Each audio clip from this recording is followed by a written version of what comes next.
Welcome back, everyone. How's it going today? The other day we gave you a tour of our main garden area where we grow all our annual vegetables. A couple perennials in there, but not really that many. Now I want to kind of show you my little food forest area that we got.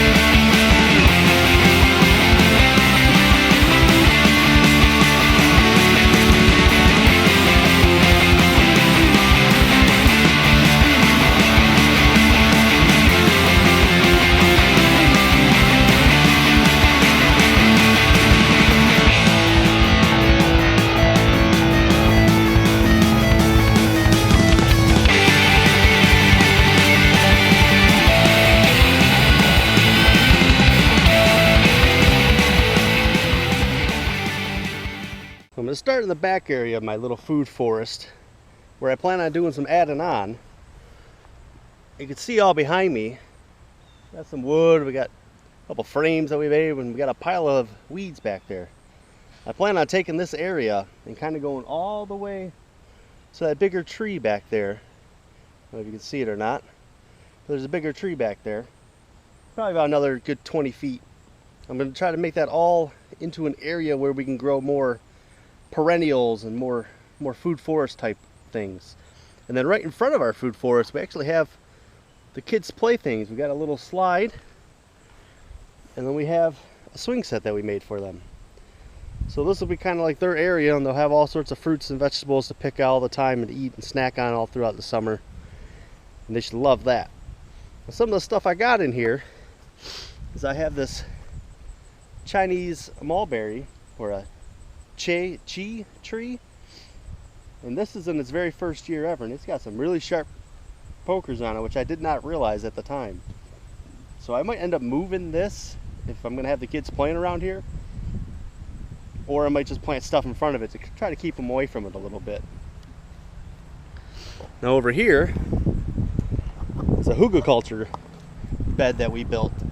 Now we did this not the exact same way that they would do normal hugelkultur beds, because I have stuff that I have in my yard. I don't have giant trees falling down in my yard.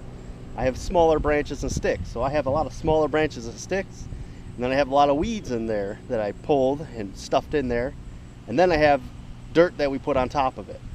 Now the plan is that we have this barrel here, and we're going to plant strawberries in here. There's one in here still. The squirrels got over here and really did a number on it, dug everything out for us. So we got some others in another bed up there that we're going to transplant to back here. And the idea is that we want them to grow in this barrel and kind of run over the sides and fill this bed with just strawberries. And it's an 8-foot bed by 4 feet. Now, because we don't have the strawberries growing this year and I planted too many tomatoes for my garden, I actually am using it as a tomato bed for now until I can get the strawberries to go and do what I want them to do. So it kind of became the overflow, and we also planted some cabbage, but the groundhog got that, so we don't have that anymore. But we have some sun gold tomatoes, and then we also have some black cherry tomatoes back in there, further back in there, and it's kind of a mess. I'm gonna do a video, and probably next video or the video after that, about why my summer has gotten away from me and why the garden doesn't look how it normally would look. Normally it'd be a lot more polished and clean looking than the little bit of mess I got going on over here. So let me show you a little bit more of what we got going on over here. We have something that we planted 2 years ago. So this will be the second year we had them, and they've actually done pretty good. Is that we have some red currants that we planted. We got 2 red currant bushes in here. This guy over here, and they just turned out to be an awesome snack. The kids loved them, couldn't stop eating them. One of the other things we got planted over here would be that we have a jujube tree. Now, I've never had a fresh jujube, because I don't live in the right climate for that, really, to have them around. But I really, really wanted them. I bought some online, actually, that were dried. And they do taste like dates. They're great. They're awesome. So I just had to have one then. And I found the cold hardiest one I could get. And I think it's borderline for what my zone really is. But as you can see, I mean, it's doing good. And it actually had some flowers on it. And they're so tiny, it's hard to see them. But there is a flower in there. Now, I don't think I'm going to get anything this year because this is its first year I've had it in my ground. So hopefully with the wood chips on the ground, we're pretty thick. I think we're about 4 inches thick right now. We still get a little bit of weeds here and there. I don't know if I did the base all the way right. Now I'm used cardboard and I used some contractors paper other places. So it's kind of a mix mash. This is a tree that I'm definitely looking forward to hoping I get some fruit off of. Now in this area we also have the flowers that were growing here before when we converted this area. And we kept them because we got to have something for the pollinators. They got to have something to eat. So there's tiger lilies in here. There's irises early in the year. And then it kind of dies off and we just get the weeds. But, you know, they still like the weeds. So I don't pull them out usually unless I don't see anything on them. But I see bees and different things on there. So I'm going to keep them around to, help prolong the season of them.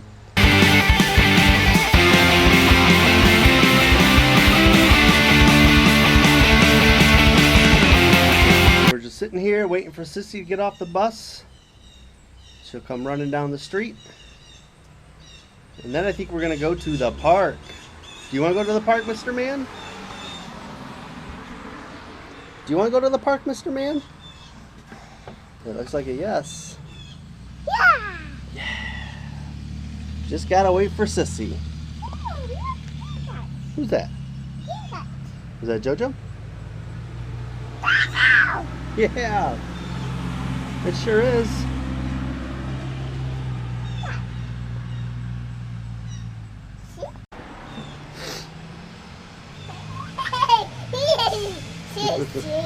Sissy.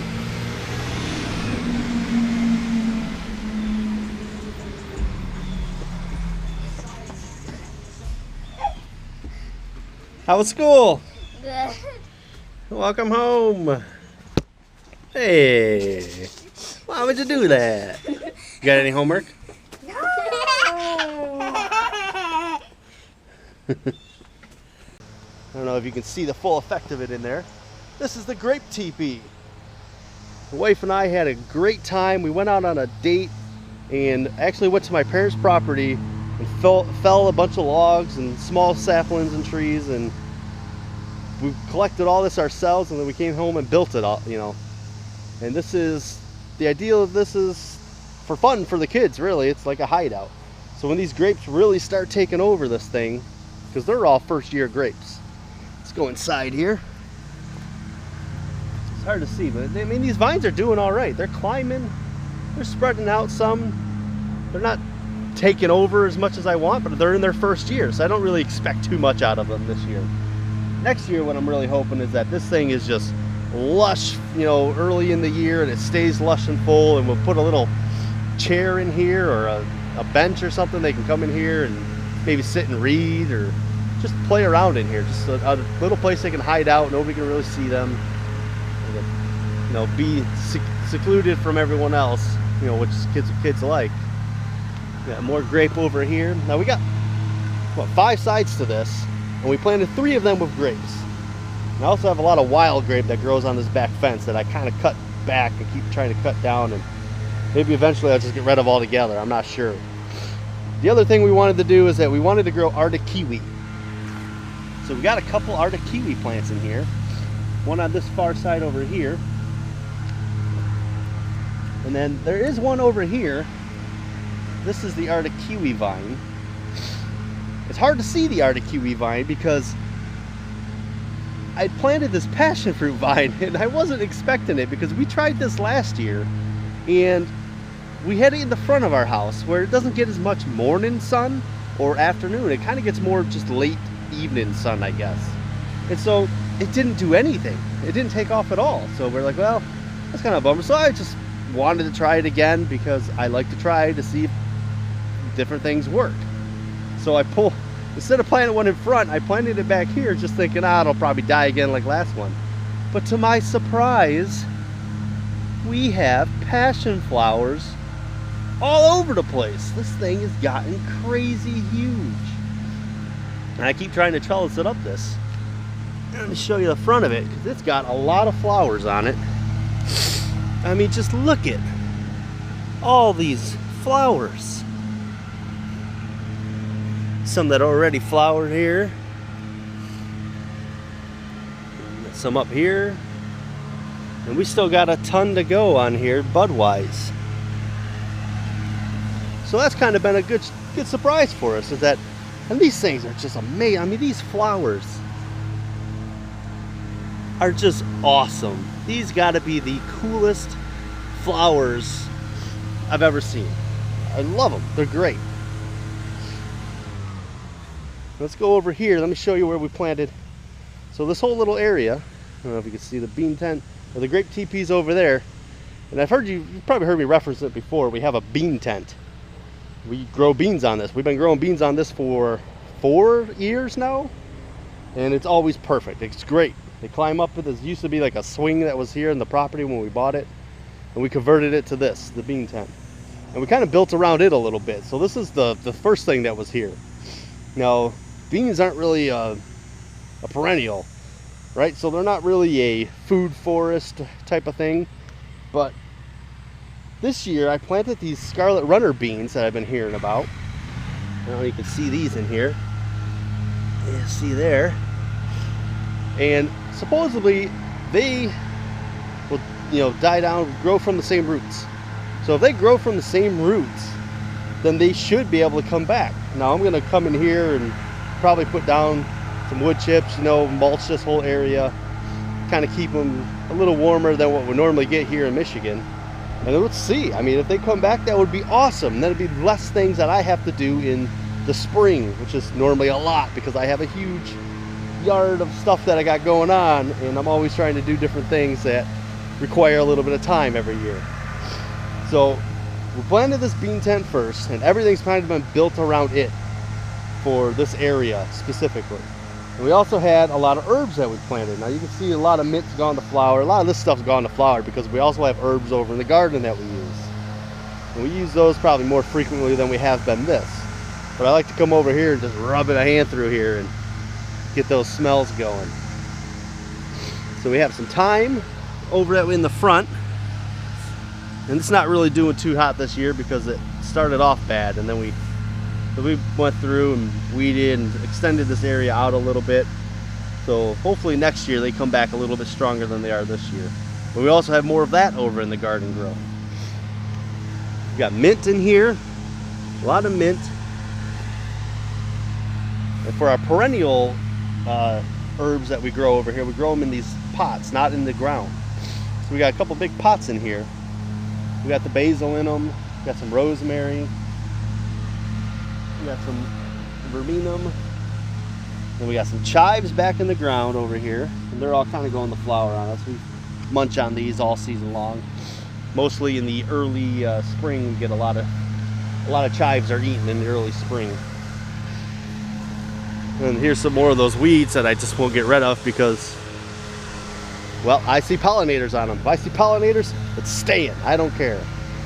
But let's go inside the bean tent because this is probably one of the coolest parts.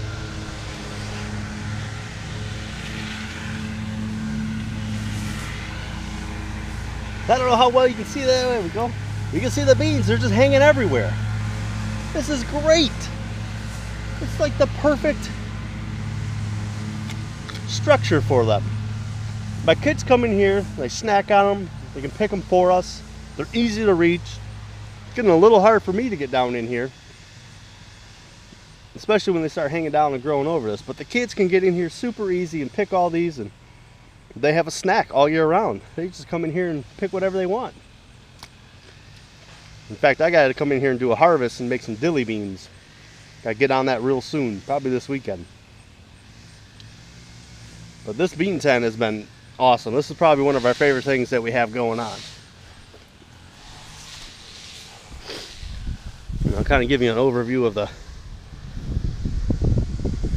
you can see the bean tent again. Got the grape teepee in the back. And we got their currants, low bushes. We got a fruit tree that's going to be the canopy area. This will be a strawberry bed. And then we got another tree for more canopy. And then we'll just keep building back and keep doing more.